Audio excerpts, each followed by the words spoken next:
प्रदेश भर के दिव्यांगजनों की समस्या और मांगों के समर्थन में निकाली गई दिव्यांग स्वाभिमान यात्रा शनिवार को कलेक्ट्रेट पहुंचकर खत्म हो गई। इस बीच दिव्यांग संगठनों ने मध्य प्रदेश के पंचायत एवं ग्रामीण विकास मंत्री महेंद्र सिंह सिसोदिया और स्वास्थ्य मंत्री डॉक्टर प्रभुराम चौधरी से मुलाकात की। दोनों पक्षों में बातचीत की सहमति बनी है। हालांकि दिव्यांगजनों ने स्पष्ट कहा है कि उनका आंदोलन सिर्फ स्थगित हुआ है। उधर मध्य प्रदेश के पूर्व मुख्यमंत्री दिग्विजय सिंह ने दिव्यांगजन से सहानुभूति व्यक्त करते हुए सरकार से उनकी मांगों को पूरा करने की बात कही है। दिव्यांगजन ने पेंशन बढ़ोतरी, सरकारी कार्यालयों में आरक्षण, योजनाओं में प्राथमिकता देने जैसी 16 सूत्रीय मांगों को लेकर चरणों में स्वाभिमान यात्रा निकाली और तमाम चुनौतियों को पार करते हुए शनिवार को कलेक्ट्रेट पहुंचे। तकरीबन 19-20 दिनों तक सड़क पर घिसटते हुए जिले के सबसे बड़े प्रशासनिक भवन कलेक्ट्रेट पहुंचे। दिव्यांगजन के चेहरे पर आक्रोश और थकान साफ नजर आ रही थी। इससे पहले सर्किट हाउस में प्रदेश के पंचायत मंत्री दूसरी मर्तबा और स्वास्थ्य मंत्री डॉक्टर प्रभुराम चौधरी पहली मर्तबा दिव्यांगजन से मिलने पहुंचे तो उनका सामना दिव्यांगजन के कई सवालों से हुआ। संगठन ने मंत्रियों से सवाल किया कि लंबे समय तक घिसटने के बाद सरकार को उनकी याद क्यों आई। पहले चरण की यात्रा स्थगित कराने के दौरान पंचायत मंत्री द्वारा किए गए वायदे अभी तक क्यों नहीं हुए पूरे। हालांकि पंचायत मंत्री ने भरोसा दिलाया कि शासन स्तर पर एक समिति का गठन किया गया है जिसमें दिव्यांगजनों को शामिल किया जा रहा है। काफ़ी देर तक चली बातचीत के बाद सहमति बन गई कि भोपाल में सरकार और दिव्यांगजन की बातचीत के जरिए कोई रास्ता निकाला जाएगा। इसके बाद दिव्यांगजन यात्रा खत्म करने पर सहमत हुए और कलेक्ट्रेट पहुंचकर संयुक्त कलेक्टर आर.बी. सिंडोस्कर को ज्ञापन सौंपा। दिव्यांग स्वाभिमान यात्रा को सफल बनाने के लिए संगठन के प्रतिनिधियों ने मीडिया, समाजसेवी और प्रशासन का आभार जताया। 20-21 दिनों की हमारी यात्रा रही है और काफ़ी कष्टप्रद यात्रा रही है। हम लोगों की, हमारे दिव्यांग साथियों का स्वास्थ्य स्तर लगातार गिरा है।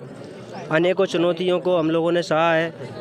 मौसम की चुनौतियों को भी सहा है, शारीरिक चुनौतियों को भी सहा है और उन सब चुनौतियों को सहन करने के बाद आज हम लोग गुना कलेक्ट्रेट पहुँचे हैं और हम लोगों ने अपना ज्ञापन सौंपा है। नहीं, हम लोगों की अभी चर्चा करने के लिए सहमति बनी है।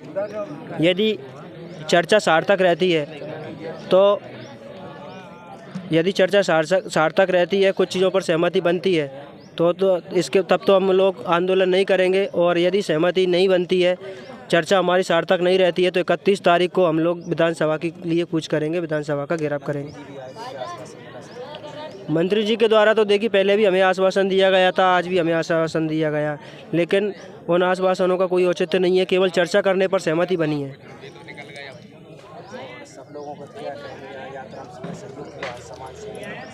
देखिए, प्रशासन का भी हमें इस यात्रा में बहुत सहयोग मिला है और सबसे ज़्यादा हमें सहयोग मिला है समाज सेवियों का, क्योंकि यदि उनके सहयोग के बिना 2 दिन भी हम इस यात्रा को संचालित नहीं कर पाते। उन समाज सेवियों ने हमारे लिए खाने की, पीने की, चाय नाश्ते की, हर चीज़ की व्यवस्था की और आज 20 दिनों तक हम लोगों के लिए इन सब व्यवस्थाओं करने को, हमारी यात्रा को यहाँ तक पहुँचाया है। नतमस्तक होकर उन सभी समाज सेवियों का हम बहुत बहुत आभार प्रकट करते हैं। इस पद यात्रा में हम लोगों को प्रशासनिक अधिकारियों का भी सहयोग प्राप्त हुआ, मीडिया के बंधुओं का भी सहयोग प्राप्त हुआ, समाज सेवियों का भी सहयोग प्राप्त हुआ और विभिन्न जिलों से पधारे हुए, मध्य प्रदेश के विभिन्न जिलों से पधारे हुए इन सभी दिव्यांग साथियों का भी सहयोग प्राप्त हुआ है। हाल ही में पंचायत मंत्री जी से आपने बात की थी और बात करने को लेकर बोल रहे थे कि बात करने से ही समस्या का हल निकलेगा, तो इस पर आपकी सहमति बनी है। अगर ऐसा ही था तो आप पहले भी बात कर सकते थे। नहीं, पहले बात करने के लिए उन्होंने कहा था, लेकिन उन्होंने हमारा प्रतिनिधिमंडल नहीं भेजा। तो अब आपका प्रतिनिधिमंडल कब जाएगा?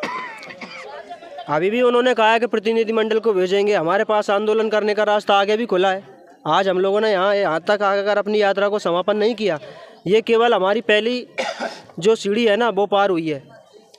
तो 5 लोग जाने के लिए तैयार रहेंगे? नहीं, 5 लोग जाने के लिए तैयार रहेंगे, लेकिन आंदोलन करने का भी रास्ता क्लियर रहेगा। कितने लोग इस यात्रा में शामिल हुए? इस यात्रा में करीब 500 लोग शामिल हैं और ये 500 लोग मध्य प्रदेश के विभिन्न जिलों से पधारे हैं, केवल गुना जिले के दिव्यांग नहीं हैं। आज कार्यालय की छुट्टी थी इसलिए और 2 मंत्रियों का दौरा कार्यक्रम जिले में चल रहा है। माननीय कलेक्टर महोदय उसमें व्यस्त हैं, तो हम लोगों ने माननीय सिंडोस्कर साहब को ज्ञापन सौंपा है और इस यात्रा को समापन किया है।